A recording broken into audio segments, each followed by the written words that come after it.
Ladies and gentlemen, it's now time for the most popular and least listened to podcast in the world, the Sixth Sense Media Podcast, with your host, Mike Phelan.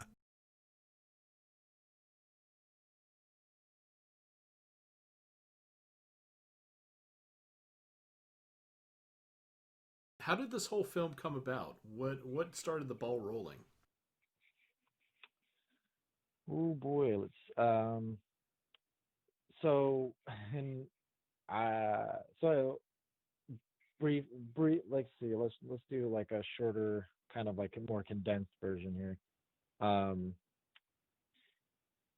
so I didn't go to film school, and I filmmaking was always a hobby, so I finally decided to start doing short films and submit them to festivals. And while doing that, I ended up making a short film for a Seattle 48-hour horror film festival. And it started to get traction. And then I was like, oh, this is seems like I'm doing fairly well. This is fun. And still, it was still my hobby, and I had a full-time job at the time. And I decided to do another one and entered it into a Bellingham Film Festival called Bleedingham. And that short was actually titled They Reach, which was kind of funny because I guess I'm not that creative. um, so I'm just using the same title of the concept trailer that I made. So I made I made a trailer to a movie that didn't exist, like, and so I was wondering what it would be like if I submitted that to a film festival, and everybody really liked it, and was looking for me afterwards saying, "Hey man, this was a cool trailer. Is this movie an actual thing?" And I kept saying, "Oh no, it's just just a trailer that or a movie that doesn't exist, and it would be fun to make." And they kept saying that I should make it. And I was like, you should make this movie. And enough people came up to me and afterwards, and then after the screening of that short, I decided to sit down and just write out a vomit draft of essentially what you know, they reach, what the film was. So I took about like 2 to 3 months to write a draft that was single spaced, way too long, not organized or formatted in any script format at all. Um, and I think that's the biggest challenge for most people is just they know what they want to do, but they're so worried about like doing it properly or constructing, doing the correct format of a script. And I was just in the mindset of just get out of my own way, just write it down, get it on paper. And once I did that, um, then that's what the when the ball started to kind of move a little bit faster when I met my executive producer, Jason Conley, who ironically I met him at one of those festivals. Um, it was actually, yeah, the Seattle 48-hour festival. I met him at that festival, and he introduced me later. He says, hey, let's grab a drink and chit chat film. And I'm like, yeah, sounds good. So I showed him my scripts, or he saw what I was working. He asked me what I was working on. I showed him. I was like, hey, this is kind of something that I had in mind, and he thought it was really cool. And he showed it to a friend of his, which is Bry Troyer, which Bry ended up being the producer and also my co-writer when we decided to go ahead and rewrite the script from page one, rewrite, which was really pivotal because Bry was a script consultant at the time, and he still is, but also we're venturing forward into other productions after they reach, um, but that was a big part, meeting those two to really drive home in my mind that I we could do this and I could do this, and um having them behind me, and in this adventure, I guess, was the beginning of everything. What was the since it's an indie film, your resources are very limited. But what was the reason behind doing this as a period piece, a 1979 piece, when that kind of stacks things against you as far as your resources? But obviously, it had to be important because you chose to do it that way. But why 1979? Oh man, that's the question, isn't it? I almost didn't. Bry, after reading the script, and it gave me like 15 to 20 pages back on my original draft, which I welcomed because that's the only way I feel like you can really grow and learn is to just, you know, like through collaboration with other artists, and I welcome that. So a lot of writers are very finicky and like just hate that. They're like, oh, this is perfect script. I don't, I do everything perfect and stuff, and I can't stand that. So uh, so so like I was saying, when Bry read the script, that was his first question. Why is this set in the 70s? And do you know how much this is gonna cost? And I told him, this it's just it's a character. We're set in the we have a flashback in the late. Well, actually, we have an intro. The intro is actually in the late 60s and 69, and then it also flashes back to 69 later. But the majority of the movie is in 1979, and I felt that that was just such a strong character in itself throughout the entire movie of the kids' adventures and the adults' adventure, and I personally love that era, and like I love the older films that are films, you know, like just the feeling that it gets from films, like The Goonies, and even the original. When I was writing it, I was watching the original Halloween, and I love John Carpenter, and that was one of my first movies introduced to me from my parents, from my mom. My mom introduced me to The Fog, and then Big Trouble in China, and there's all these other films that I grew to love. It just it seemed natural to me just to set it back in the day. I'm a stickler for cell phones. I hate using cell phones in movies. I hate easy way out, type of situations. It's so hard now because you have to have such an like just the expositional dialogue to say why we can't use a cell phone if it's set now, or are you out of service, but you have to show it or say it, and it seems so yucky and just gross. Um and plus, I love the color palettes. Like I love the color palettes from the 70s and 80s, like even early, or sorry, late 60s. I went to school for comic books to be a comic book artist and for graphic illustration, and I love color palettes, and that was one of the first things that I started doing before even the script was done, was creating a color palette for multiple scenes, and uh, every single character has their color palette, and their wardrobe was picked out specifically for that character for a reason. So that was also a very big deal to me because the colors are so rich and vibrant, and then you have your nice muted fall colors, and your mustards and your avocado, and it just, a lot of the colors just, like, you should see my house. I mean, if I bring one more 70s furniture home, my fiance is gonna kill me. Trust me, I understand. I live with it too. Yeah, Yeah.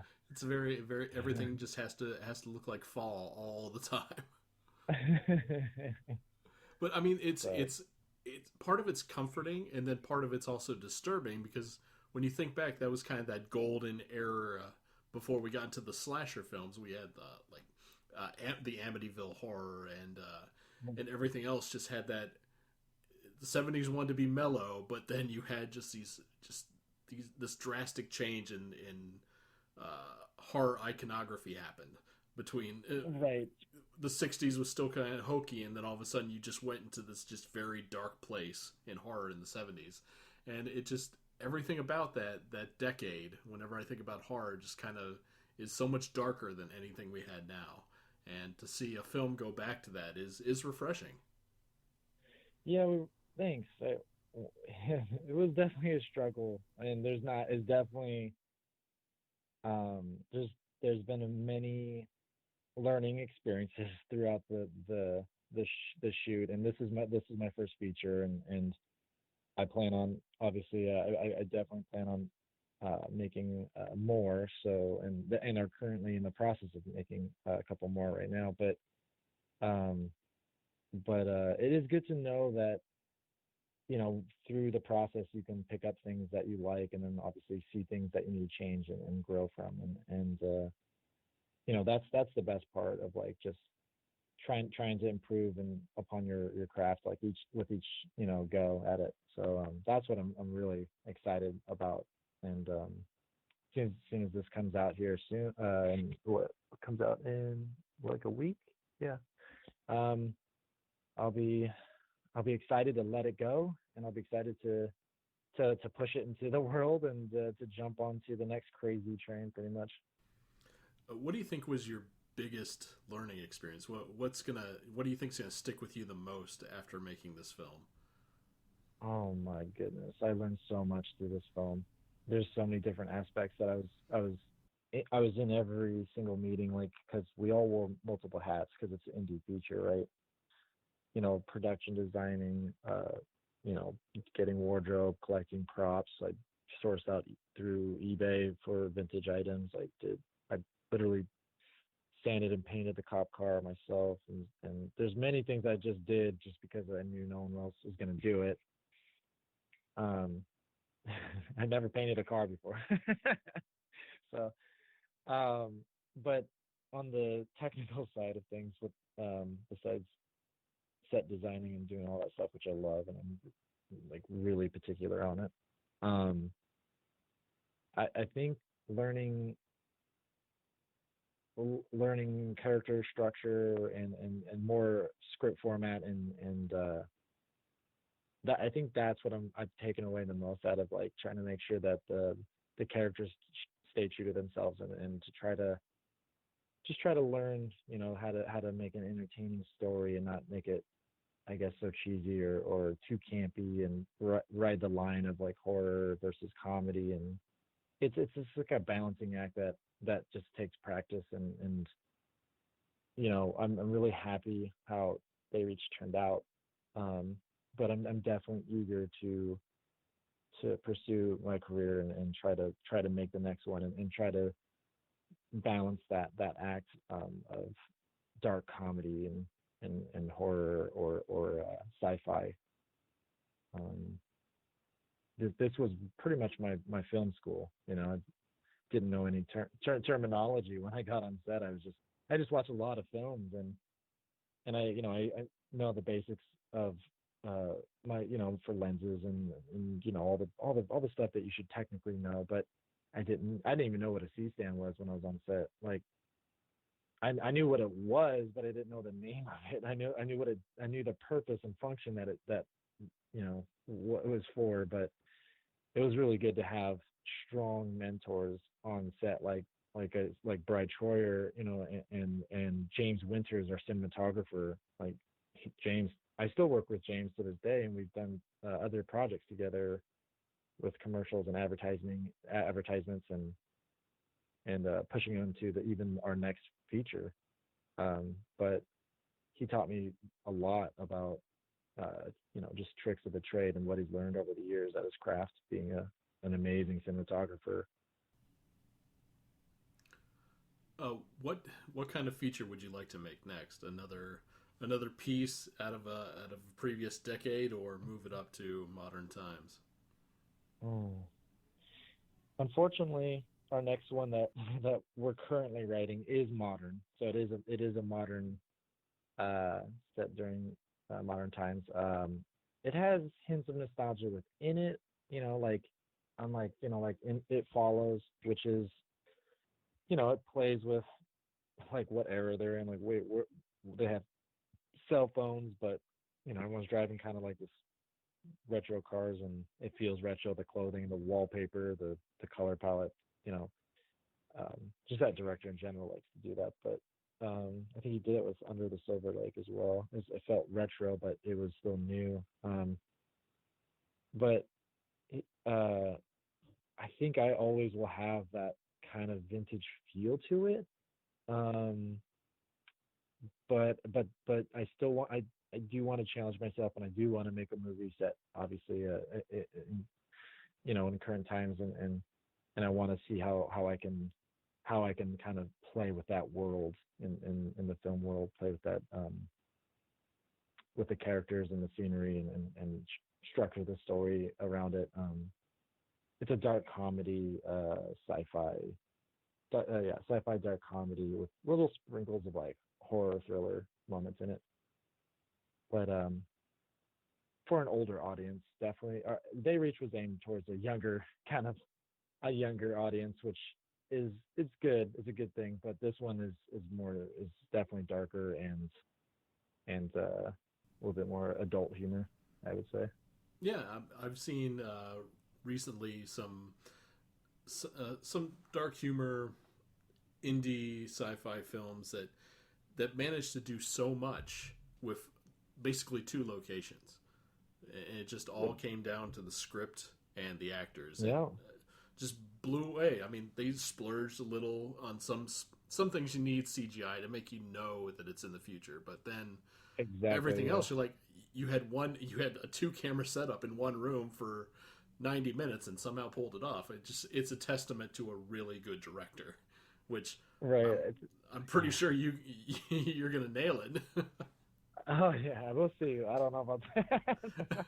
I mean, I don't like know. Yeah. like when you just do something, you learn so much, and usually a lot of people are so eager to actually put that into practice right away.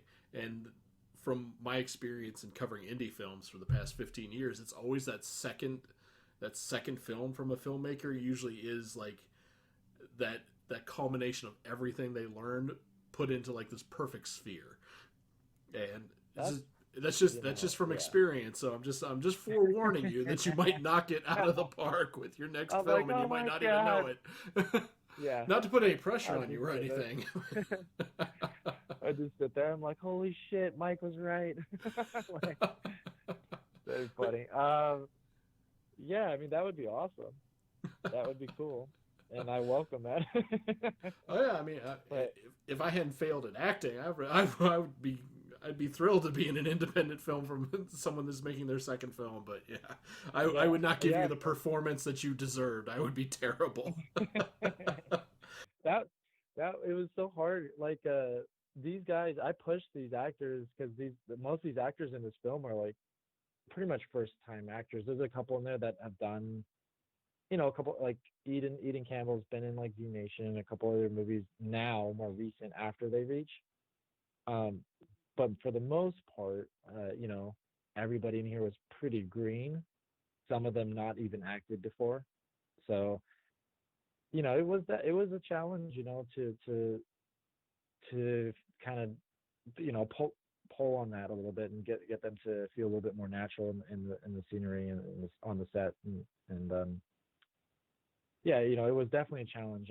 I think that'll change for the next one.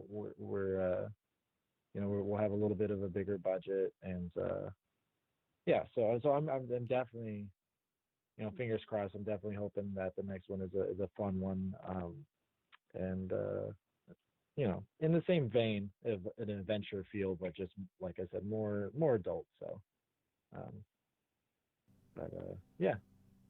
Gotcha. All right, my last question, which is the most important one, is where and when will people be able to see They Reach? Never. No, I'm just kidding.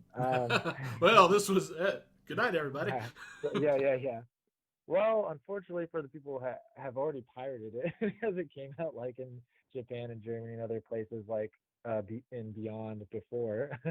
But other than that, the our release date is set for November 3rd, and it's going to be streaming. It's going to be like pre-order Amazon for Blu-ray, DVD. and it'll be in Walmarts as well.